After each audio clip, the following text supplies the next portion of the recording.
Bölüşөбүз туугандар. Ассаламу алейкум, кутман таң кыргыз элим. Группаларга бөлүшөбүз туугандар. Адамдар кирсе бүгүнкү темабызды баштайбыз. Бүгүнкү темабыз туугандар. Биздин саат боюнча саат 5 туугандар. 5ке 4 мүнөт калды. Бүгүнкү ишти эртерээк баштайын деп эртерээк офиске келип заказдарды таркатып дегендей. Туугандар, мен бүгүн ушул саясий куугунтукта жаткан эр азаматтарга боштондук деген темада бүгүн алып барам. Эфирди бөлүшөбүз туугандар. Көп адамдар көрүшсүн, көп уктап атат окшойт. Биздин Кыргызстанда ошондо канча болду? 8 болуп калды туугандар. Туугандар, мындай ачык кеп болсун бүгүнкү темабыз. Мен ошол эле Тилекмат, ошол эле Сегизбаев Абдил, ошол эле Курсан Асанов. Ошол эр азаматтарга мен жаран катары боштондук талап кылам ушул азыркы бийликтен. Ошол куугунтукту азыркы мен тааныбаган президент Садырова өзү ошол куугунтукту көргөн убагында. Ошол куугунтукту көргөндө элге чырылдап чыгып, популист сөздөрү менен ошол эле кумтөр, ошол эле жерүү боюнча өз пикирлерин айтып кеткен туугандар. Ошол ой пикирлерин айтып кеткен менен азыркы кылган ишинин каршылык болуп атат да, сөздөрү туура болбой атат туугандар. Ошол малдагы айтып кеткен кумтөрдү улутташтыргаш керек, ошол кумтөрдү компенсация төлөшүп, экологический катастрофа болду деп айтып чыгып, чырылдап айтып жүргөн күндөрүн азыр эсине мен салып кетейин бул нерсени. Себеби туугандар, өзүңүздөр билесиз, ошол эле Ысык көлдөгү берген эфиринде карасаңыздар, YouTube каналында жүрөт туугандар. Ошол эфиринде айтып атат, жерүү боюнча туугандар.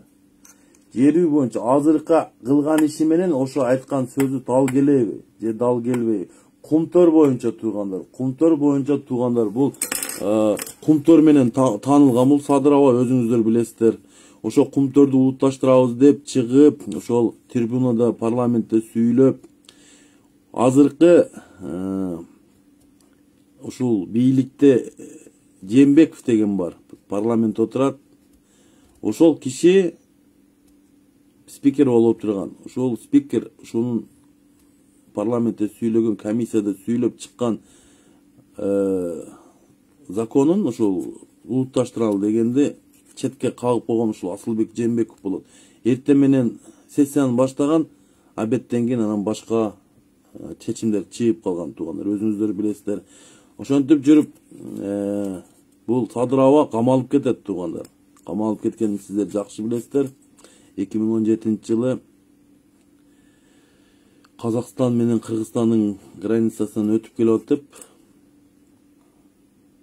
бул ошол Эмил Каптагаевди барымтага алды деп, ошол боюнча иш козголуп, Сегизбаев, ошол маалда Сегизбаев деген ОКМКнын төрагасы болуп турган. Ошол адам Сегизбаев бул ушул Садырованы камаган. Ошол учурдагы мыйзам чегинде болгон, камалган нерсеси мен айтып кетейин ачык эле. Себеби бул кишинин азыркы кылып аткан нерсесин ошол маалда эле кылып куйтулугун кылган экен да, ойлоп калдым туугандар.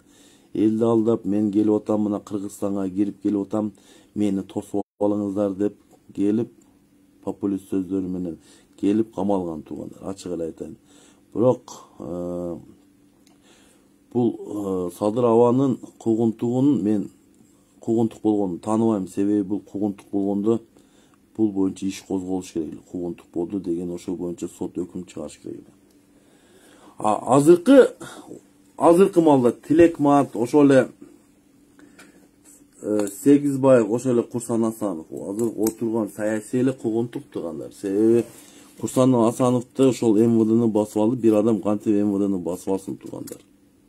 Ошол маалда учур ошондой болчу, акыбал. Ошол министр Жунушалиев качып кеткен болот. көчөдө хаос. Ошол эле учурда ушул Садыр Нуркожоевич өзү, Садыр аба, өзү түрмөдөн мыйзамсыз чыгып, бийликти узурпация кылып басып алат тууганда. Бийликти ошол депутаттарды коркутуп, кворум болбой 3 жолу дегенден чогулуп, ошондон буну премьер-министр кылып шайлайт тууганда. Коркутуп, үркүтүп дегендей. Анан мен мынабы телекматты көрдүңүздөр, кече Бабановду уголовный делосын кыскартыптыр. Кыскарткан себеби 100 миллион жардам берет экен, сом. Бул Бабанов өлбөс кашшей адам экен өзү дагы. Бул же нары кетпеди, же бери келбеди, бул Бабанов, Бабанчик. Өтө коркок адам. Мен бул таластыктарды мен жамандабайм го, бирок таластан чыккан жигиттерди көрүп атабыз. Бирөөсү Бабанов. Бирөөсүнү азыр Садыр абанын күчүгү Бекзат деген бир блогер дейсиңерби, же тролл дейсиңерби, ошондой только таластан ушундай жигиттер чыгып атат да. Жер үйдү алдырдыңар таластыктар. Мен ушу туугандарга кайрылып кетейин, таластык туугандарга. Жер үйдү өтө Кыргызстанга, талас элине пайдасыз эле берип койду да туугандар. Ошол жердеги экологический катастрофа боло турган болсо, ошол мөңгү, ошол нерселерди, жер үйдөгү экологический катастрофа, азыркы иштетилген акча мисалы Кыргызстанга пайдасы жок экен туугандар. Мен ачык эле айтайын, бир да пайдасы жок экен. Ошону биз унчукпай таластык жердештерибиз, таластык мекендештерибиз берип койгону бул, мындай айтканда, алсыздык туугандар. Мен талас элини Манас атабыздын урпактары деп эсептейм. Батыр эл, ошол урпактар батыр эл, ошол кыргыз элин, ошол Манас деген батырыбыз, ошол талас деген жергесинде чыккан, төрөлгөн. Ошон үчүн мен ушул таластык жердештерге айтып кетелим, жер үйдү ит бекер бердик туугандар. Ит бекер. Бир да пайдасы жок экен. Жер үйдөн Кыргыз мамлекетине кайсы акылы менен, мээси менен берди, мына азыркы мен тааныбаган президент биле албадым, бирок бу жерде дагы ошол Садыр абанын өз кызыкчылыгы, ошол акчага алданганы туугандар. Бул көрүп атпайбызбы? Акча дегенде көрдүңүздөр да, мына Кумтөрдөн 9% акчаны берип койду эле, унчукпай Кумтөрдө алтын калбай калды дедилер. Алтын калбай калды деп жүрүп, кече депутаттар комиссия болуп барган экен 17-18 мартта. Калдыктан, ошол иштетилип калдыктан калган мусордан запаста 100 000 тонна запас бар экен, ошо калдыктан эле. Мен тонна айта элекмин туугандар. Мен ушул жерде далилдеп кетейин сиздерге туугандар. Ушу Садыр абанын Кумтөрдө алтын калбай калды дегени бул акмакчылык. Акмакчылык, мындай айтканда, деңгээли да, акыл эси да жетпейт окшойт. Кантип ошондой чоң тоодон, ошондо алтын кенинен алтын калбай калды дегени бул акмакчылык туугандар. Бул эми ойлоп атат окшойт Садыр аба, өмүр бою бийликте калам деп. Эртең эмне болуп кеткенин Кудай билет туугандар. Азыр 1 секундта эмне болуп кеткенин Кудай билет. Биз ушул акмактарга, аферисттерге, мошенниктерге ишенип, кечеги 5-октябрда болгон төңкөрүштө, элдин төңкөрүшү, мындай айтканда кыргыз элинин, жаштардын төңкөрүшү. Ушул акмактарга алдандык, жеңилдик. Ошол төңкөрүштү биз ушул акмактарга алдырып койдук. Кыргыз элинин жеңишин көрдүңүздөр, мына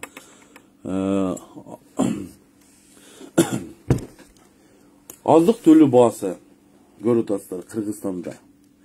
Азык түлүктүн баасы, авиа каттамдардын баасы туугандар. Ошол эле Бишкек, Москва каттамы 50 000, 60 000. А ошол эле Москва обратный путь, Москва Бишкек 13 000, 12 000 туугандар. Ошону салыштырып кетиңиздер. Ошол суроону өзүңүзгө бериңиздер. Эмне үчүн ошондой болуп атат? Бул жерде туугандар, бийликтин алсыздыгынан ошол жерде ортомчулар, посредник деп коет орустар. Кечеги биримдик менен мекеним Кыргызстандын шайлоодо кетирген акчасын өзүңүздөр билесиздер. Өтө көп акча, суммада акча кетирип, 4-октябрдагы парламент шайлоонун жыйынтыгы жокко чыгып, ошолор банкрот болушкан. Көбү жүрөк ооруду, көбү инсульт болду туугандар. Ошо акчаны эми чыгарышып атат. Ушу кыргыз элинин эсебинен чыгарып алалы деп, азыр ошол искусственный көтөрүлүп туугандар. Искусственный көтөрүлүп, ошо билеттер каптамдары 3 эсе, 4 эсе көтөрүлүп, ошол үчүн кымбат. Азык түлүктүн баасы деле ошодон туугандар. 150 сом 1 литр май экен, 50 килограммдык un кап 2000 экен туугандар. Бирок ошол эле кезде бизде орточо айлык маянасы 10 миң, 15 миң экен туугандар. Ошону салыштырып көрүп, мен азыр убактылуу Москва шаарында жашап жүрөм туугандар. Мен кече салыштырып чыктым, ошол эле магазиндерден, универсамдардан салыштырып чыктым. Москва шаары кымбат шаар туугандар. Мен ачык айтайын, өтө кымбат шаар. Кымбат шаарлардын бирине кирет туугандар. 5-6, 7 строкада турса керек. Ошол бирок айлыгы берде средний зарплата, мындай орто маянасы 50 миң, 60 миң туугандар. Мен мына мисалы орточо 50 миң, 60 миң маянадагы айлык алам туугандар. 5 күн, 6 күн иш, 1 күн дем алыш. Эми эсептеп көрүңүздөр туугандар. Кыргызстанда 10 миң айлык менен жашаса болобу? Ошол бир адам, ошол Кыргызстанда бир айлык менен бир адам жаша алабы? 10 миң сом менен жаша албайт, туурабы? Себеби мына 2 миң болсо бир кап un 50 килограмм, май 150 сом болсо, эми элестетип, сахар, кум шекер 60 сом экен туугандар. Аз келгенсип биздеги дистопливо, мына бензин, соляркалар кымбат экен, кымбаттап аттыр туугандар. Буга ошо антимонополия каякты карап турат. Мен ошо антимонополиянын жетекчисине кайрылып кетет элем. Ошо премьер-министрге кайрылып кетет элем. Каякты карап отурасыздар. Ошону жоопкерчилик болуш керек да, жоопкерчилик. Бизде жоопкерчилик деген калбады туугандар. Жоопкерчилик жок калган үчүн ушинтип булар кайдыгер карап кыргыз элин ойлобой, кыргыз элинин канын дагы эле ичип жүрөт. 30 жылдан бери ичип келген, дагы эле ичип жүрөт. Мына эми бул Садыр аба жөнүндө айтып кетейин. Садыр абанын өзү турушу турпаты мыйзамсыз туугандар. Мына азыркы 5-октябрдан болгон биягы бардыгы эле мыйзамсыз туугандар. Мен неге мыйзамсыз дейм? Мыйзамсыз келген президент кантип мыйзамдуу болот? Мыйзамдуу боло албайт туугандар. Ошону ачык эле айтыш керек. Бул түрмөдөн чыгышы деле мыйзамсыз, түрмөдөн алып чыккандар деле мыйзамсыз, премьер-министр болгушу деле мыйзамсыз, бийликти басып алган деле мыйзамсыз, талапкерлиги да президентке мыйзамсыз туугандар. Бунун турушу мыйзамсыз. Азыркы Өзбекстан менен кылып келген келишим дагы мыйзамсыз туугандар. Мен ачык эле айтайын. Себеби ГЭС кыргыз элинин байлыгы туугандар. Бул ГЭСти өз күчүбүз менен салышыбыз керек. Качан көрдүңүздөр эле башка мамлекеттер менен ортодон салган ГЭСти? Жок, ал туура эмес туугандар. Мына Тажикстанды алалы, Рогун ГЭСти. Булар өз күчү менен эле салбадыбы? Себеби билет, бул стратегический объект. Стратегический объектте туугандар өз күчү менен салыш керек. Кандай болбосун? Бизде ошончолук олигархтар бар туугандар. Ошолордун кудурети жетет болчу салып койгончу. Ошолордон көрүшү биздин бизнесмендерден акчаны акча кошкондо, салым кошкондо ошо Гамбар ата кесибиз 2-1 бүтүп калмак туугандар. Ошол мен ГЭС боюнча айтып кетип атам туугандар. Эми азыр кече Шыкмаматов Азаттык берген радиосунда угуп калдым туугандар. Келишимди эми түзөбүз деп. Мен же Шыкмаматовго ишенбей калдым, же Садыр абага ишенбей калдым, же Өзбекстан президент Мирзаевка. Кимисине ишенсе болот? Ошону суроону бердиңиздерби туугандар? Мен ошол суроону отуруп ойлонуп отуруп, анан Мирзаев ошо Өзбекстан президентине ишенгенге туура келди. Бул адам мошенник эмес. Түз сүйлөгөн адам, ак сүйлөгөн адам.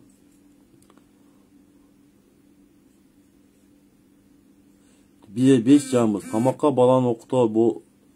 Эми туугандар мындай болуп атат да, анекдотко окшоп атабыз да туугандар. Баягы Американын президенти Обама, анан Россиянын президенти Путин, анан Атамбаев бир самолетто кетип атты, анан сүйлөшүп калыптыр. Анан сүйлөшүп кетип Обама айтат экен да, менин жарандарым айына $8.000-10.000 aylık alat.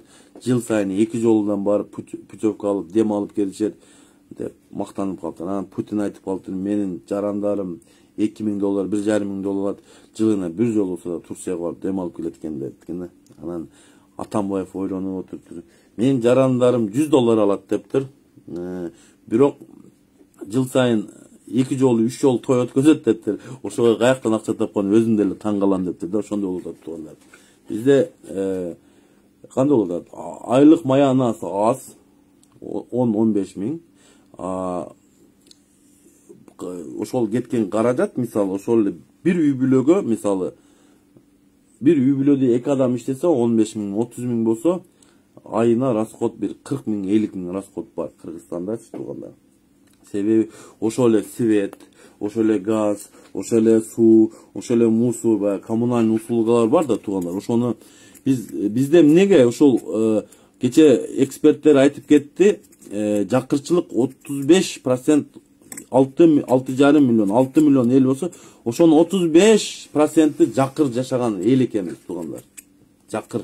Мындай айткандай, ошол 35% ошо 6 миллион болсо, 35% 3/1 бөлүгү туугандар. Ошондо 2 миллион адам жакыр жашайт экенбиз туугандар. Бул деген өтө өкүнүчтүү туугандар. Өтө өкүнүчтүү.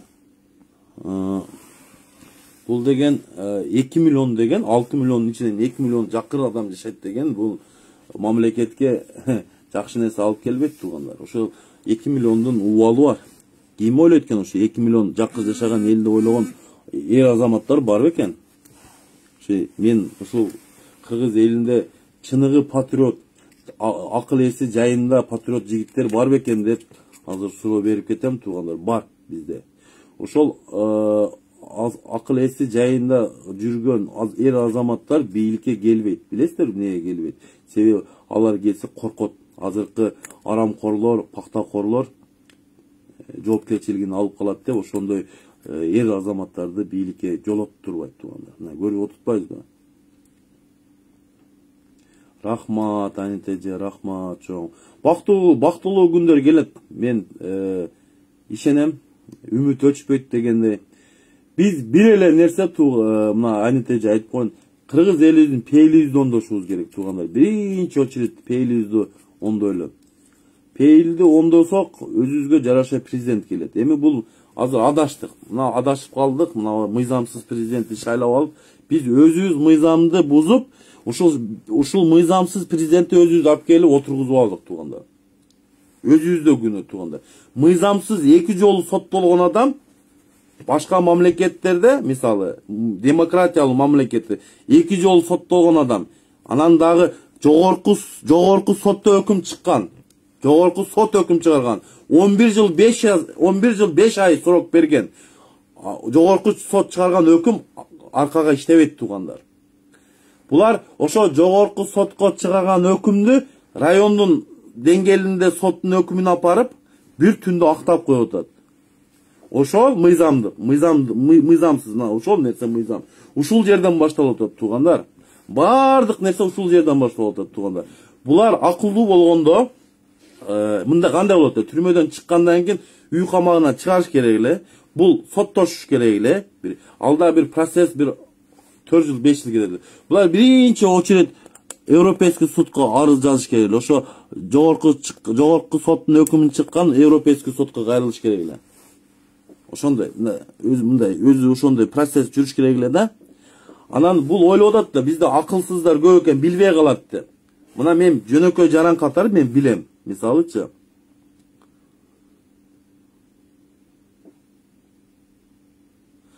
ошон үчүн бул мен ошого мыйзамсыз деп чырылдап атпаймынбы туугандар? Неге мыйзамсыз?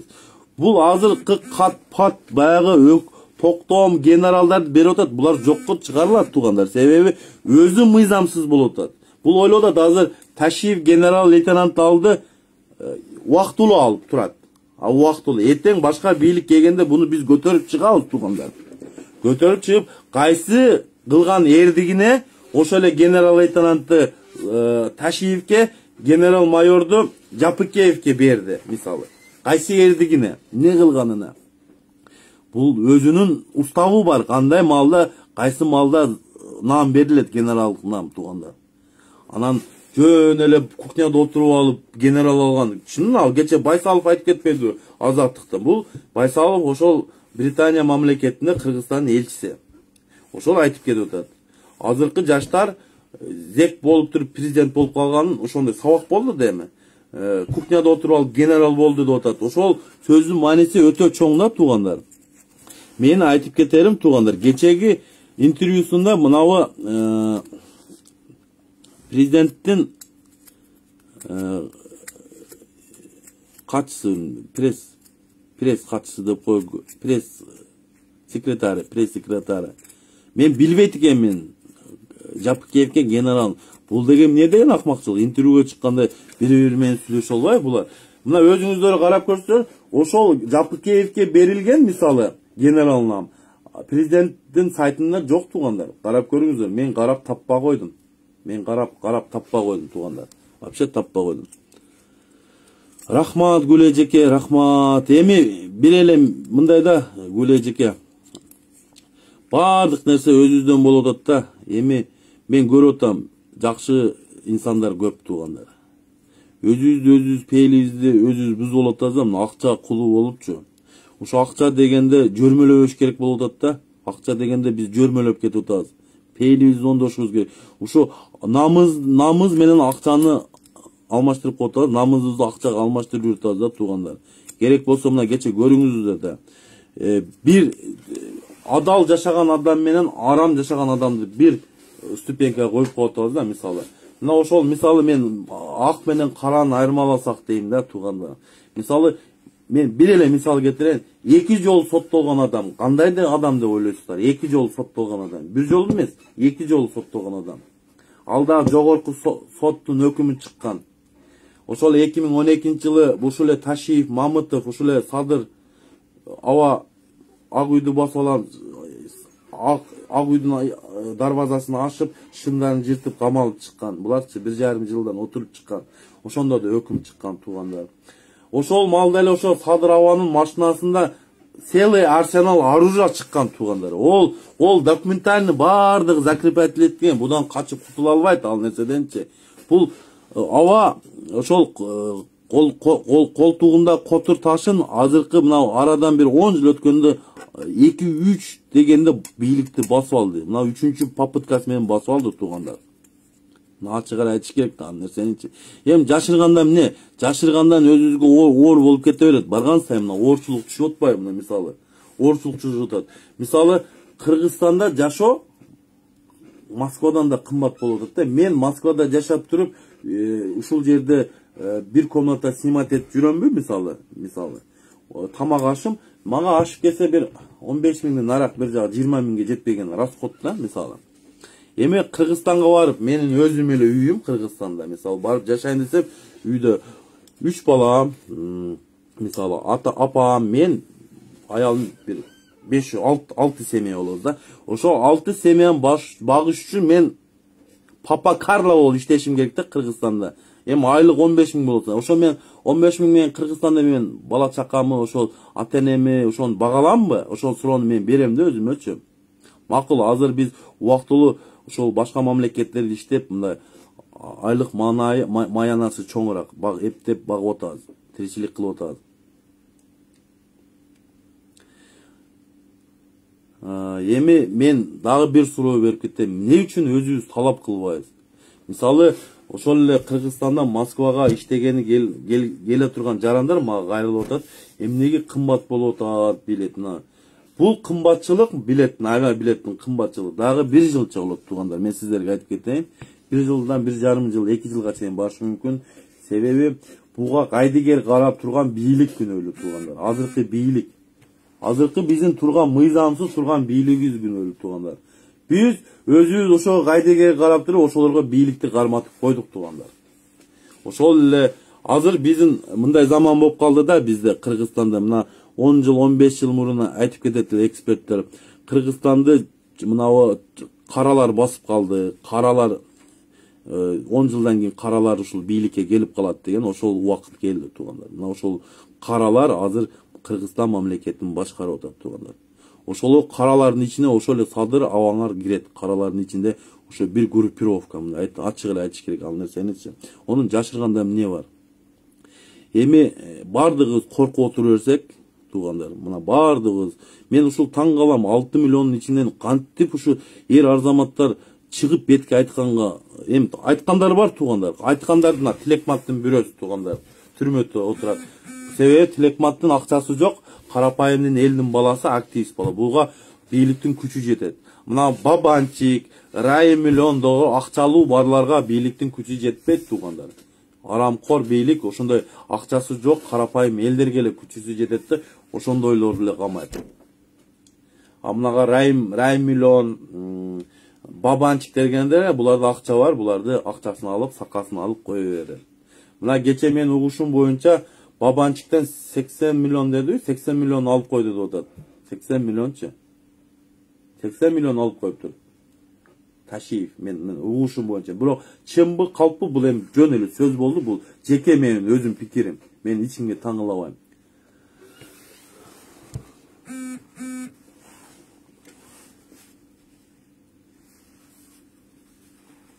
Эми Жумалиев боюнча айтып кетейин туугандар. Жумалиевди мен эми премьер-министр боюнча тааныйт элем. Бул Акаев малынан бери келип атат. Эми Жумалиевди камаганын мен толук билбейт экенмин. Не себептен, кайсы статья менен камаганы. Бул популисттик эле сөздөр менен ошо Жапикеевдин сөзү менен эле камалды. Эми Жумалиевдин иштегенине канча жыл болду? Премьер-министр иштегенине бир 10 жылдан 15 жылдан нарак болуп калдыкчы, 20 жыл болуп калдыкчы, Жумалиевдин премьер-министр болуп иштегенине.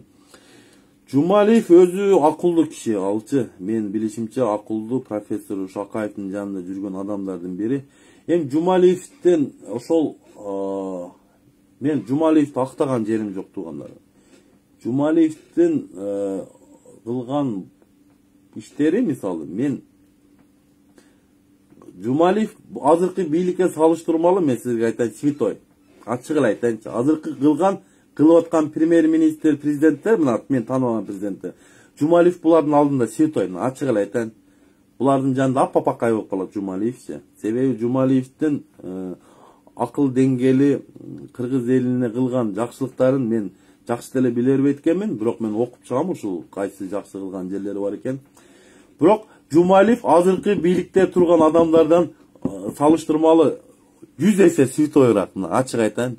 Ачык onu калыстык сөзүм айтып кетем. Эми буну карап чыгыш керек туугандар. Мына мен көп Кыргызстандагы көп мынау иштеп жүргөн ишкерлерди, мына бизнесмендер көбү азыр Москвада жүрөт. Ошол бийликтин адилетсиздигинен, ошолор сиздиктен бияктан мына Москва шаарында көп мен көрүп байкап калдым да. Ошол эле нефть отрабатывающий заводдордо, ошол эле бензин менен иш кылгандарды көбү мына Москва шаарында жүрөт азырчы. Ошол бийликтин адилетсиздигинен, ошол азыр Ташиев, бул да бекерден Атамбаев айткан эмес да, бул заправщиктер депчи. Заправщик деген себеби бул өкө тең ошол нефть менен, ошол бензин менен бизнес кылган адамдар. Бул Ташиев деле, ошол эле Садыр деле, мисалычы Садыр аба деле. Булар ошол бийликке келгенде ошол Кочкор Атадагы, Жалал Абаддагы нефть заводдорду басып өздөрүнө рейдерский захват кылып алды десек болот туугандар. Мен ачык эле аны жашыргандан мен Ташиевден коркуп калдым, же Садыр абаңардан коркуп калдым. Мен жашырганда бир башка бирөөлүм деп коет мен. Мен ачык эле айтам. Мен терет мында ачык эле айтам. Мен басып алган байлыгым жок. Кудайга шүгүр 3 балам бар. Не деген, мындай деген бар да, 3 балам бар, жок деген тукум калтырып кетем. Бирок ачык акыйкатты айтып, адилет сөздү айтып кетиш керек да. Эми ошо чорный, порный, вор, сор дегендерден бизде ошол нерселердичи туугандар. Мыйзам, азыр мыйзам болгондо, мына Россиядагыдай мыйзам кабыл алышыбыз керек да, өзүн ким деген вор деп санап жүргөн адамдарды мыйзам чегинде чара көрүлө турган статья, ошондой закон кабыл алганда, бизде да ошондой окшогон вор, самозванецтер жоголот эле да, мындай айткандачы. Бизде чыныгы азыркы бийликте ошол каралар кирип келди туугандар. Ошолор каралар башкарып калды. Эми ушул каралар менен күрөшө турган адам, эр азаматтар азыр түрмөдө отурат. Тилекмат, Сегизбаев, Курсан Асанов, мына каралар менен чыныгы күрөшөм деген эрзаматтар түрмөдө отурат туугандар. Рахмат Гулеже, рахмат Азамат, рахмат. Чыныгы эрзаматтар түрмөдө отурат. Эми алар ошо түрмөдө отуруп, булар чорныйлар дейсиңер, каралар дейсиңер, мыйзамсыз бийликтер, булар ошолор сындырганга аракет кылат туугандар. Сындырганга аракет кылат. Мен ушул Тилекматтын тарапташтарына, Курсан Асановдун тарапташтарына, Сегизбаевдин тарапташтарына мен кайрылып кетет элем туугандар. Колуңардан күчүңөр канчалык болсо ошончо эртерээк аракет кылып, ушу эр азаматтарды чыгарганга аракет кылгыла туугандар. Мына көрдүк. Мен ушул Тилекмат мына Республика партиясы менен барган экен, депутаттыкка кече жакында ушул парламенттик шайлоодон. Мен ушул Канат Исаевга кайрылып кетет элем. Ошо Республика партиянын Бабанов да айтканча, Республика Бабановго кайрылып кетет элем. Ушул жигиттин сиз ошо партия сиздик, ушул жигитке бир сөз айтып койгонго жадап чыкпадыңыз. Бабанов, Бабанчик, кандай кайрылсам экен. Республика партиясынан барган да, туурабы?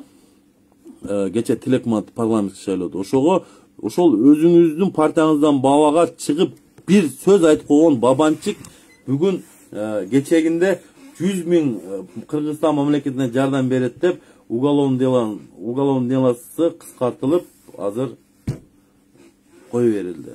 Мындай айтканда 8 делосы бар экенлер туугандар. 8 делосы, эми элестетип көрүңүздөр. Бул мошенниктер эми үйрөнүп калды да. Эми чыгарса Бекзат чыгар, мага кызыгы жок ол Бекзат. Мен айтпадымбы, Бекзатка мен бетинен айтам. Ол Бекзат мошенник деп айтпадымбы. Мен Садыр Авасынан акча алганын деле айтып, бетине айттым ону. Авасы эмне деген, Садыр Авасы эмне деген каттарды жазып берип, ушуларды айт деп чыгарган нерселерин айтып бердим Бекзаттын. Онун эмнеси бар экен? Эми чыгарса чыгарсын, ал эмнеси бар экен? Мен алда жашка турган нерсеси жок. Мен өз позициямда турам. Садыр Ава мен үчүн түремшик, зек, мыйзамсыз, дагы эмне керек? Мага эмне? Мен Бекзатты мен тааныбайм да, мында ачык эле айтам. Бул адам атасы жүргөн экен, эми аяштасы экен. Бекзаттын аяштасы экен да, бул Таши, ошол эле Садыр Аваларчы.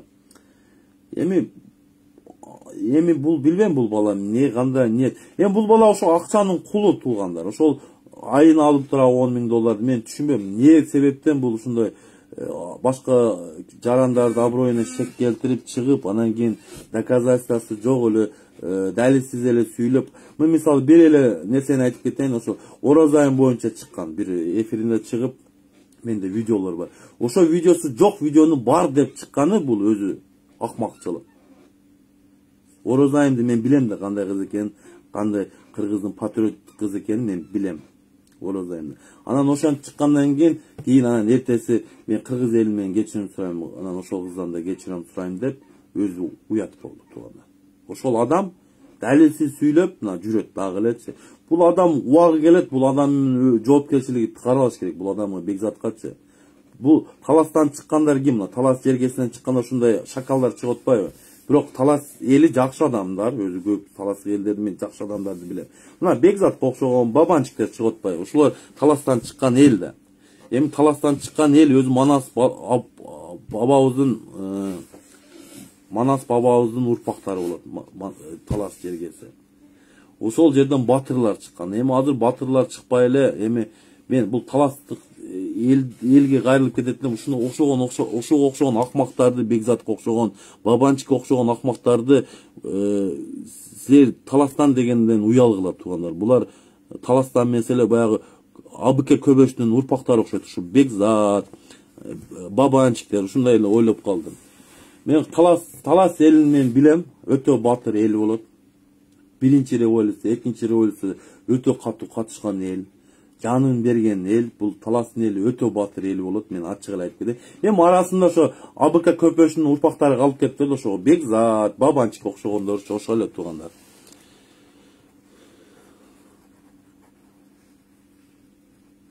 Эми туугандар, мындайда өзүбүз жол берип атабыз, мыйзамсыздыкка барганга өзүбүз көз жумуп коюп атабыз да. Ошол эле шайлоодо мисалы бул азыр Садыр Аваны шайлаган адам 300 000 эле 400 000 адам шайлаптыр. Анда фальсификация кылып. Ошол 400 000 адам президент кылып алып чыгышты. А бизде 3 миллион 500 миң адам шайлоого катыша турган укугу бар эл бар да бизде. Кантип менсиздүү управлять большинством болот турганда өзүңүздөргө эле сөз бериңиздер. Бул шайлоо мыйзамсыз болду. Мыйзамсыз фальсификация болду. Мыйзамсыз өттү. Өзү 50% эл катышпаса шайлоо өттү деп эсептелбейт турганда. Мен ачык эле айтыш керек да ал нерсени. Азыр мыйзамсыз референдум болуп атат. Бул жокко чыгат баары. Келет. Башка бийлик келгенде жокко чыгарат. Мына тандемдерди көрөт. Ошо эле тандемдер. Эмне болду мына тандемдер? Жээнбеков менен Атамбаевдин тандеми. Мына бирөөсү түрмөдө отурат.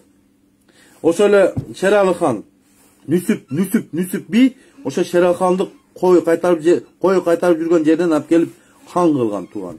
Ошо хан кылганда кыргыз үйүнө чокойн илип койгон.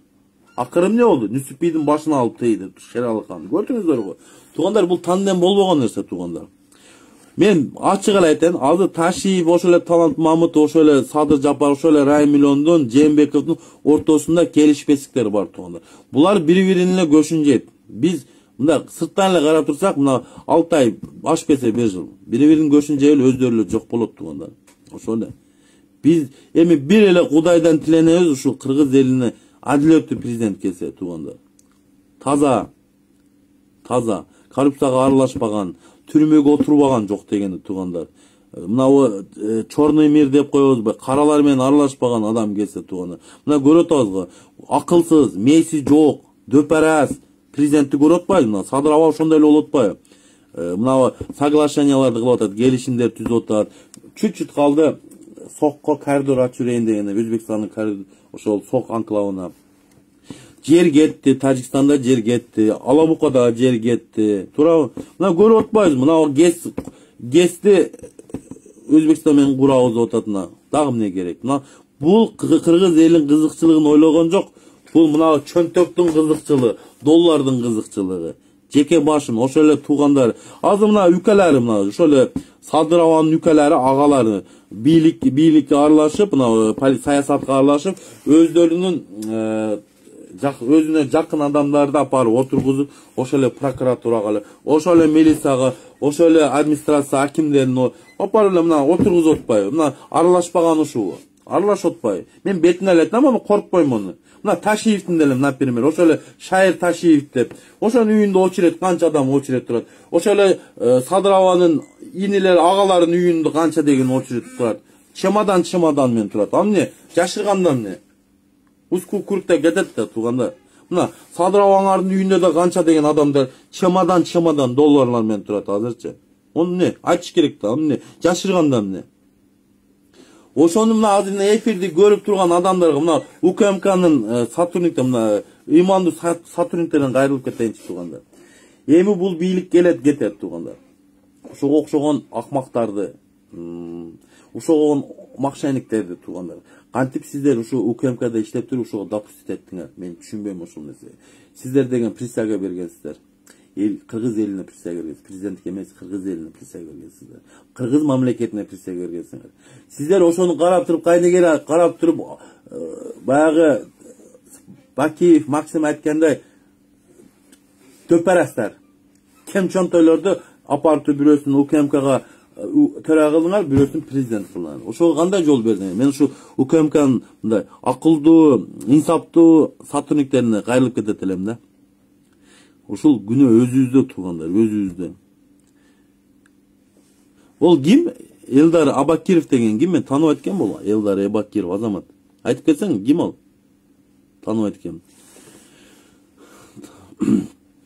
Эми Куда каласа, баягы орустар айткандай, есть начало, есть конец дейт туугандар. Бул күндөрдө өтөт. Бул күндөрдө өтүп кетет туугандар. Бул күндөрдө өтөт, бирок мен Садыр абага эскертип кетем. Садыр аба, эсиңиз барды, этеңизди жыйып алыңыз пока. Сиз эртең барсыз, бүгүн барсыз, эртең жоксуз. Эч ким кепилдик бере албайт. Эртең эмне болуп кетет. Азыркы сиздин алдыңызда ороп жүрүп советниктериңиз, кеңешчилериңиз деп коет. Ошолор жеткизген информациялар, например, туурабы, туура эмеспи, анализ кылды. Мен билем, сиз ушул Facebook баракчасында, интернет булактарында отурасыз. Менин эфиримди көрүп калсаңыз, мен Садыровага. Мен бетиңизге эле айтам, мен коркпогон адам. Мен ошол эле Атамбаевди президент катары тааныган эмесмин. Жээнбековди президент катары тааныган эмес. Сизди да тааныган жокмун мен президент катары. Эмне үчүн билесизби? Мыйзамсыз. Мыйзамсыз. Ошол эле Роза Исакановду деле президент катары тааныган эмес. Мыйзамсыз болгондор. Эртерээк кетсе экен ушул бийлик. Эми Кудайдын кудурети менен, амири менен мен да тиленип атам. Акылдуу, имандуу, жок дегенде планшетти карабаган, өз жүрөгүнөн чыгарган президент тап келчи. Ушу кыргыз элинин ойлогон президентти койчу. Алла таалам, эмне бизге пешеребизге коделек тепкенби? Ушу президент тандалбай. Тандашты үйрөнөлүчү туугандар. Ушу президент тандаган үйрөнөлүчү. Жок дегенде ушу президент тандаганда историясын, тарыхын билбейлүү туугандар. Тарыхын излеп чыкпайлы. Бул эмне болгон адам? Ошол эле түрмөдө эмне болуп отурду? Эмне үчүн түрмөдө 2 жолу отурду? Ошондой суроолорду бербейлүү туугандар. Өзүбүз ошол суроолорду бербей туруп, анан ушул бийлик деп жамандап отуруп калабыз. Бийликке келген адам, мисалы, азыркы келген бийликке келген адам, 3 эле адам чечип койду. 3 эле адам чечип койду. Ушул адамды бийликке келгени 3 эле адам чечип койду туугандар. А биз 6 миллион калк оозубузду ачып кала бердик. Ошол эле. 3 эле адам чечип койду ушул президент болот дегенинечи. Болду. 3 эле адам чечип койду. Ошол. Мен дагы бир кайрылып кетет элем кыргыз элине. Реформа партиясы менен биригип эми бул Клара эжени мен билем, бул аял судья болуп, жогорку сотто судья болуп иштеген аял, өтө акылдуу. Эми партиясы боюнча билбейт экенмин, кандай партия экен. Аялдар бакыр. Ол аялдар бакыр. Мен талапкерлердин ичинен кимди? Мен кимди колдоп чыктым, билесиздер да, мен Адахан Кимсанбаевди колдоп чыккам. Башка талапкерлер боюнча туугандар, мен көп жакшы биле өткөн, бирок жаштарда мен азыр жүрөт, мына бир жаш жигит жүрөт, ошол талапкер болуп чыккан экен. Нарындан ким эле? Эрбол Токтогулов деген жигит бар экен. Мен курактуу жаш жигит. Анан баягы Калмаматов деген жигит, мен курактуу жигиттер, мен тааныгандардан да, мына талапкерлердин. Ошол эле Сегизбаев талапкер, ошол эле Канат Исаев, Сооронкулова. Эми акылдуулар көп. Эми Садыровага салыштырмалуу булар акылдуу эле. Мээсинде бар бир нерсечи. Мен бул эми Садыровага салыштырып атам да. Садырованын жанында булар эми акылдуу эле, өз жүрөгүнөн сүйлөгөн адамдар. Эми иштегенин көрө элекмин, эми мындай кайсы жыйынтыктарды кылганын мен бул талапкерлердин жакшы жерлерин уга элек экенмин, эми көрбөсөм керек, эми карабапмын да. Бирок мына судья Клара Сооронкулова өтө адилеттүү судья болгон экен, мен угушум боюнча. Эми билбейм, эми пешенесине жазган, эмне аял киши президент болсо болот, эмне болот? Аял киши деле президент болсо болот. Ага эч ким чектебейт ал нерсегечи. Эми эже катары, Клара эже катары, бывший судья катары сыйлайм мен. Бул аял өтө акылдуу, жок дегенде планшетсиз өз сөзү, өз пикирин айтат, ошол. Анан Элдар Абакировду деле карап чечишим керек экен, бул кайсы киши экен Элдар Абакиров деген. Эми көбүн таный бербейт экенмин да. Эми бизде баягы аброюн кетирип алдык да, статус президент деген аброюн да кетирип алдык туугандар. Өтө эле көп кетирип алдык. Али Токтокуновдуку мен тилектешмин. Али Токтокунов мен ошо Райым миллион боюнча тилектешмин. Анан Садыр жөнүндө айткан уга эле экенмин, Али Токтокунов. Бул өтө күчтүү журналист туугандар. Мен Али Токтокунов ага, эми менен чоң ага катары сыйлайм. Журналист, акыйкатты айткан журналист катары сыйлайм. Бул Али Токтокуновду мен мына журналисттерден эң алдыңкы журналисттердин бири туугандар. Ачык эле айтыш керек, аны моюнга алыш керек. Эми Садырованы сындаганы бул жакшы. Мен мисалы мен деле сындап атпайм Садырованы. Али Токтокуновдун ошо Райым миллион боюнча деле ошо тилектешмин. Райым миллион боюнча айтып кеттим мен өз пикирими. Ошол туугандар. Дагы сурооңуздар болсо бериңиздер туугандар. Мен билбейм, акыйкат, адилет келет туугандар. Качандыр бир күнү келет. Ага өзүбүз, мына кыргыз эли өзүбүз көмөктөшүбүз керек. ошого өзүбүз аракет кылышыбыз керек. Анан ошентип мынабы сын пикирлерди айтып койсок, анан жамандаба деп чыгышат экенго. Бул жамандабага кирбейт туугандар. Бул сын пикир деп коет. Кайсы бийлик келбесин мен сын пикиримди айтам. Себеби кемчиликтери көп, аябай көп кемчиликтери. Бул кемчиликтерин айта берип мен уже мындай чоң бир 100 кемчилиги бар менде. Булардын кемчиликтерин айтам десемчи туугандар. Бул адамга баягы суунудагы сиңген жерге куй дейт. Сөздү дагы уккан адамга сүйлө дейт. Ошондой да туугандар.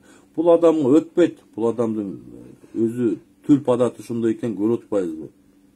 Көрүп атпайбызбы? Кандай адам экен? Мошенник экен. Мындай айтканда алдар кыргыз элинин алдар көсөсү болду да, алдар көсө деп эле койсок болот. Ийгилик алып түшсө ийгилик, мен деле ошол. Мен бул президент тааныган эмесмин. Алып түшөбү, алып түшпөбү. Бул президент катары мен бул кишини тааныган эмес, Садырованы. Айтып атпаймынбы? Бул адамды мен президент катары тааныбайм. Башында эле айттым. Тааныгым да келбейт. Эфирди бөлүшөбүз туугандар. Бизге качан гана таза адам келет, качан гана адилет президент келет, ошондо тааныйм туугандар. Анан жок дегенде планшетти карабай окуган адам болсо, жок дегенде өз жүрөгүнөн чыгарган пикирлери болсо туугандар. Ошондой адам келсе, ушу кыргыз элин ойлогон, кайдыгер карабаган, ушул азыр 35% эл жакырчылыкта шеткенбиз туугандар. Эми уят бул. 6 миллиондон 2 миллион жакырчылык деген бул өтө уят нерсе туугандар. Ошолго өзүбүз себепкербиз. Кайдыгер карап жүрүп, өзүбүз баягы акчага сатылып, баягы парламент шайлоодо акчага сатылдык, мына кечеги президент шайлоодо да акчага сатылдык, туурабы? Мына Садыроваңарга 5000, 3000, 5000ден берет тугу, ким шайлайт дегенге, туурабы? Ошону ачык эле айтыш керек нерсе бар экен. Эптеп буну шайлашты. Өткөзүшүнө. Мындай айтканда Садыроваңарды назначили. Орустар айткандачы, мен буну ошон үчүн бунун түрмөдөн чыгышынан биягы баардыгы эле мыйзамсыз. Эми мен өз пикирим бул туугандар. Мени эч ким озун жаба албайт. Мен ошол Тилекмат, Сегизбаев, ким эле Курсан Асанов, боштондук, ошону талап кылам мен ошо бийликтен азырчы. Боштондук. Ушул эле нерсе сиздердин балдарыңызга келип калышы. Ушул эле нерсе менин башыма келиши мүмкүн. Ушул эле нерсечи. Анан мен буларга талап кылып чыкпасам, эртең боштондук деп, эртең мен аркаман адамдар чыкпай коюшу мүмкүн.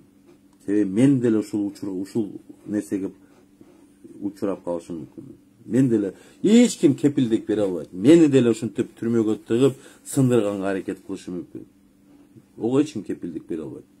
Мен ошон үчүн Москва шаарында туруп алып, мен өз пикиримди айтып кете берем. Себеби булардын колу Москвага жетпейт. Ошон үчүн мен коркпой эле сүйлөйм. Мен деле жөнөкөй адам эмесмин. Мен ачык эле айтайын. Анча-мынча наным жедирбейм. Ачык эле айтып коеюн менчи. Ошон үчүн туугандар, сурооңуздар болсо бериңиздер. Эми билесиздер өзүңүздөр, бизде Кыргызстанда жаз келгенде майрам башталат. Эми билбейм, убакыт саат көрсөтөт.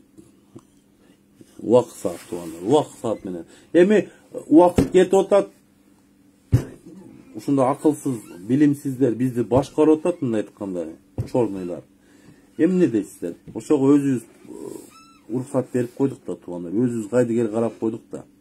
Мына мисалы ошол эле вор закон деп, билбейм бул ким вор закон деп санап алган. Мен мисалы буну камчы ким эле? Колбаев беле вор закон катары тааныган эмесмин буну. Мен биринчи жолу отом ушунун вор закон экенин айтчам. Өзү вор закон деген өзү жок эле нерсе да, мында ачык эле айтыш керек ал нерсеничи. Өзүлөрү эле самозванецтер да көбүчө. Анан биз ушулар менен бийлик, бийликти ушулар башкарып атса анан мен билбейм анда. Биз түп тамырынан ушундай порный дегендерди жок кылышыбыз керек.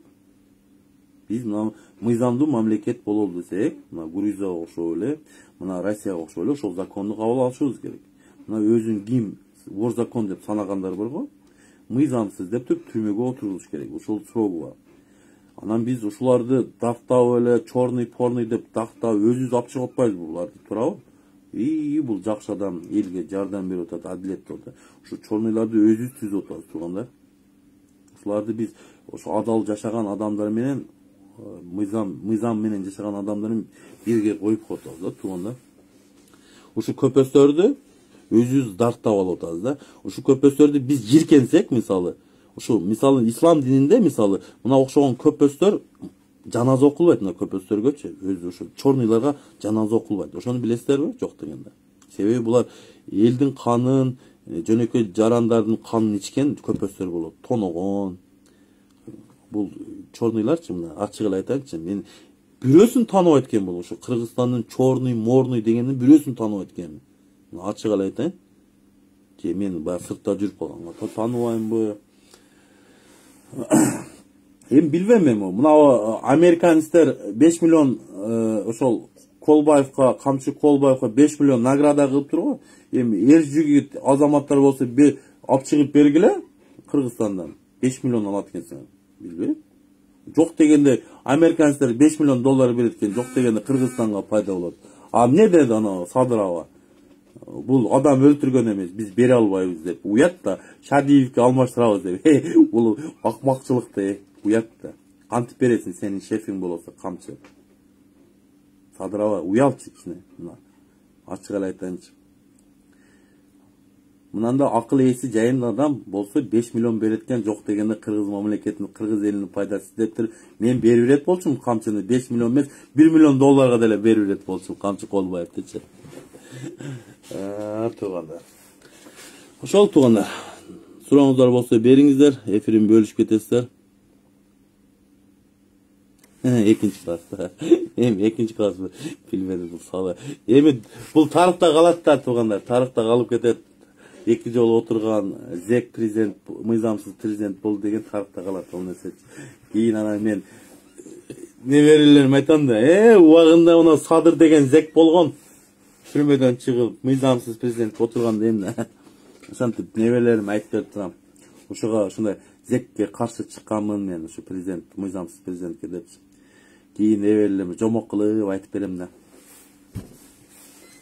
Ошол туугандар, эми биз бала чаканын келечегин ойлосок, неберелердин келечегин ойлосок туугандар, кийинки муундар, жаңы келген муундардын келечегин ойлосок туугандар, туура чечим чыгарышыбыз керек. Туура чечим туугандар. Анализ кылышты үйрөнөлү туугандар. Эми көрүп атабыз, көбү зомби болуп калды деп туугандар. Зомби болуп эле баягы кемчиликтерин байкабай эле ошол кылган эле туура деп атат, эми билбейм. Ошого окшогон акмактардын, зомбилердин аянан Кыргызстан мамлекетинин эгемендүүлүгүн жоготуп алышыбыз мүмкүн туугандар. Кыргыз мамлекетинин самостоятельность деп коет, независимость, эгемендүүлүгүн, ошондой нерселерин жоготуп алышыбыз мүмкүн. Эми ошого окшогон дөпөрастар Кыргыз мамлекетинин туңгуюктан алып чыга албай калышы мүмкүн. Ушу туңгуюкта кирген боюнча чыга албай калышыбыз мүмкүн туугандар. Бизде акылдуу адамдар өтө көп. Өтө көп акылдуу адамдар, таза, ыймандуу, алдамчы эмес адамдар өтө көп туугандар. Мен ушул жарандарга кайрылып кетем. Кайдыгер карабай туугандар.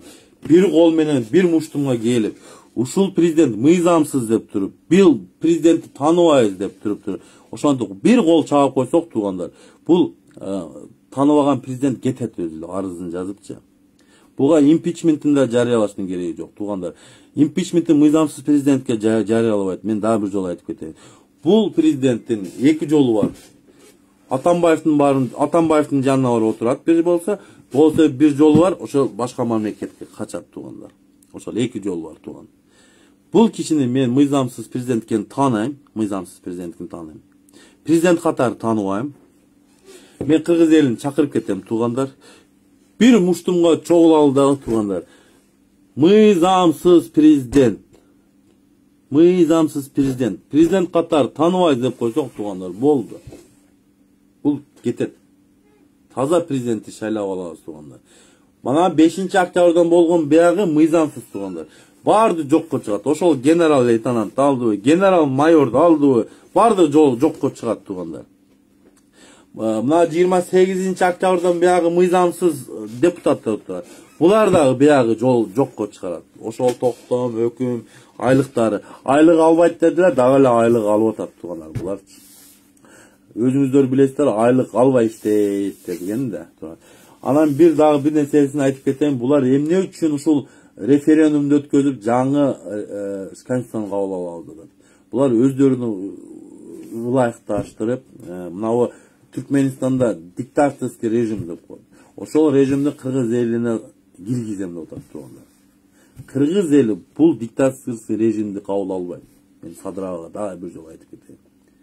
Мынау кечээки 2010-жылы революция болгон 89 жараныбыздын өлүмү болгон тууган.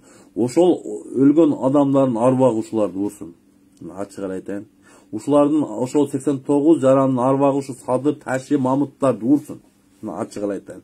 Ошолорду ошол жаңы ошол Текебаев кабыл алган жаңы конституция, ошол конституция менен жашай берген жакшы. Мен ошол конституцияны жактырам. Bir мөөнөттө bir президент 6 жыл отурат. Болду туугандар.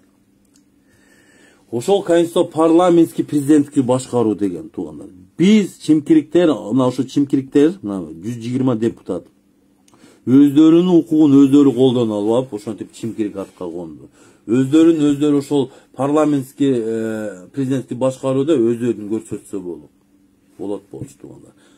Өздөрүнүн ошол бизнесин, үй бүлөсүн сактайм деп, бизнесин сактайм деп ошол чимкирик атка конушту туугандар.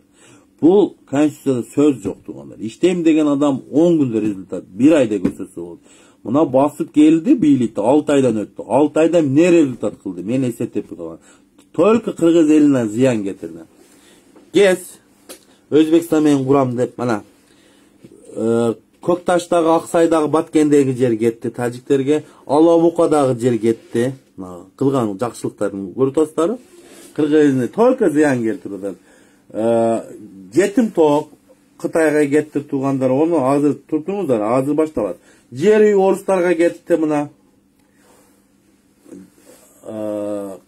Кумтөр алтын кени улутташтырылбады. Болсо бул киши не деп келген? Улутташтырам деп бийликке келбеди беле? Эсиңиздерди унутуп калыңарбы? Ар бир үй бүлөдө алтын кашык болот деген. Ким эсинде бар? Ал видеосу да бар. Мен ал видеосун да коюп берем. Керек болду. Мына мен далил боюнча айтып кетип атам туугандар. Мына далил боюнча. Мына ошол нерсе факт боюнча айтып атам. Ошону мен кыргыз элине жеткизе албай кыйналып, азыр мен ушул чыгылдап аткан мезгилим. Качан гана биз ойгонобуз кыргыз элим? Качан ойгонобуз тууганым? Эртең кеч болуп калбасын тууганым. Эртең көзүңөрдү ачып карасаңар, же Кытайдын бир провинциясы, же орустардын бир автономный республикасы болуп калбайлы туугандар. Ошол кеч боллекте ойлонолу туугандар. Бул кетиште бул Садыр кыргыз 6 миллион кыргыз элин кошуп жерин деле сатып бергидей булчу. Мына көрүнүп турбайбы? Кайсы акылы меси жайында адам келип туруп кести Өзбекстан менен курам дейт. Акылдуу адам ошону кылабы? Аны мен эле айтып кеткен жерим жок. Мынабы Жылдыз Эже деген бар эле, билесиз, Оштон беле, ата журттан мурда депутат. Ошол деле айтып атат. Болсо Садыр абанын жанында жүргөн. Ошол эле Орозайым айтып кетип атат. Бунун кемчиликтерин мисалы. Ушул адамдар ушул адамдын жанында жүргөн, билет. Кандай адам экенин билет. Мошенниктигин бардыгы билет, бул адамдын аферистигин билет. Мен бул адамды тааныбайт экенмин, бирок мен сырттан карап популист экенин, алдар көз экенин мен тастыктап, далилдеп, мына мен сиздерге эфирмен жеткизип атам туугандар. Ошол туугандар, анан дагы бүгүн дагы бир нерсени айтып кетейин дегеним туугандар. Ким Москва шаарында болсо, Кежи Элмурат деген жигитибиз, кыргыз элибиздин эстрадасы келиптир. Москва шаарында саат 10-до Хан Сарай ресторанында келип, эс алып кетиңиздер туугандар. Өтө өнөрү күчтүү жигит. Бул бала мен анча деле таанып экен, биз курактуу бала экен, бизден 1-2 жаш кичинекей бала экен. Өтө жакшы ырдаган жигиттердин бири бул. Ошол концертке келип, эс алып, биз эми кеч келе, биз кул эмеспиз да, башка мамлекетте иштесек дагы кичине концерт, клубтарга барып өзүбүздүн мындай жайып дегенде, кеңири басып, дем алып дегенде туугандар. Кетсеңиздер болот туугандар. Эфирди бөлүшөбүз. Саат 6 болуп калыптыр туугандар. 6 болуп калыптыр. Кудай кааласа, жакшы күндөрдү тилеп, ошо кыргыз элине аманчылык, токчулук, арзанчылык, татыктуу, инсаптуу президент келсин деп тилеп кетем туугандар. Мыйзамсыз президенттер кетишин талап кылам мен. Түрмөдө отурган активисттер, куугунтук алган активисттер, ошолорду мен саясатчыларды боштондук туугандар талап кылам мына ушул бийликтен. Таныбасам да талап кыла берейинчи. Таныбайм, мен талап кылып атам да. Өзүбүзгө бек бололу туугандар. Өзүбүзгө, кыргыз эли өзүбүзгө өзүбүз кайдыгер карабай, өзүбүздүн келечегибизди ойлоп туугандар. Жаңы муундун келишине биз кыргыз мамлекеттин алдыңкы өнүккөн мамлекеттерден тапшырып кетели туугандар. Ошону тилеп кетем кыргыз элине. Кайдыгер карабай, эртеңки 11 апрель 2021 референдумда жаңы конституцияга каршы добуш берип туруп, бүтүн Кыргызстан партиясын шайлап кетиңиздер, мен суранып кетем жергиликтүү кеңеште. Мына ынтымак деген партия бул Райым Миллиондун партиясы, Ата Журт Кыргызстан деген партиясы бул бийликтин партиясы. Ушуларды шайлабаңыздар. Бул акмактар, аферисттердин партиясы туугандар. Мен ушуларды сиздер кыргыз элин чакырып кетем туугандар. Жергиликтүү кеңеш ушу Ата Журт менен ынтымакты көрсөңүз, ушул партияга добуш бербеңиздер туугандар. Кыргыз элинин чындык элдик партиясы бул Кыргыз бүтүн Кыргызстан партиясына добуш беребиз туугандар. Ушул бүтүн Кыргызстан партиясы келсе, Кыргызстанда мыйзамдуулук, туруктуулук орношот туугандар. Бул чыныгы элдик партия, жалаң гана адилеттүү инсандардан топтолгон партия туугандар. Өзүңүздөр өз позициясы өзгөртпөгөн, башка партияларын бирикпеген, ошо бир позицияда кеткен партия туугандар. Ошон үчүн мен кыргыз элин чакырып кеттим.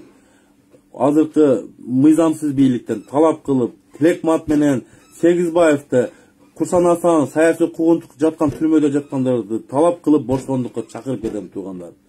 Талап кылабыз ушул азык-түлүк баасы төмөндөшүнө, талап кылабыз авиабилеттердин баасы төмөндөшүнө. 50 миң эмес, 60 миң эмес, жок деген 15 миң, 12 миң, 13 миңге түшүрүп бергенге талап кылып кетебиз туугандар. Качан гана өзүбүз талап кылабыз, ошондо эле өзүбүз жеңишке жетебиз туугандар. Анан унчукпай, момпой отуруп бере берсек, бул садырабыз өз билгенин билип өттүгүн төргүйлөй берет туугандар. Ошон үчүн бул сын пикирлерди силер жамандап албай, бул деген сын пикир боюнча кемчиликтерин айтып кете беребиз туугандар. Бир эле мен эмес, башка жарандар да чакырып кетем туугандар. Өтө көп патриот жигиттерди чакырып кетем. Сын пикирди айтып туруш керек. Оппозиция болуш керек туугандар. Себеби сын пикир айтылбаса, ошого окшогон жерлер кете берет, кестерин курулуп берет башка мамлекеттер менен. Жер үй деген алтын кени кетти Россиясына, жетимтоо Кытайга кетет. Кумтор улутташтырылбай кала берет туугандар, алтын жок деп. Ошон үчүн кемчиликтерин айтып туралы. Не дейт? Не деп эле жазып атат? Мен түшүнбөй эле калдым бул жазгандар. Рахмат эфириме кирип, күйөрмандарга, анан анча-мынча троллдор, садырабан троллдорун айтып кетен. Менин эфирим жакпаса, мен сиздерди зорлуктап кирип көргүлө дебейм. Анан мен сын пикиримди айтып кете берем. Кемчиликтерин садырабаңардын ага силер менин оозумду жаба албайсыңар. Ошон үчүн туугандар, аманчылыкта көрүшкөнчө, мен сиздер менен Бекиев Эмил Маликович дагы эфирге кирем. Саламатта калыңыздар.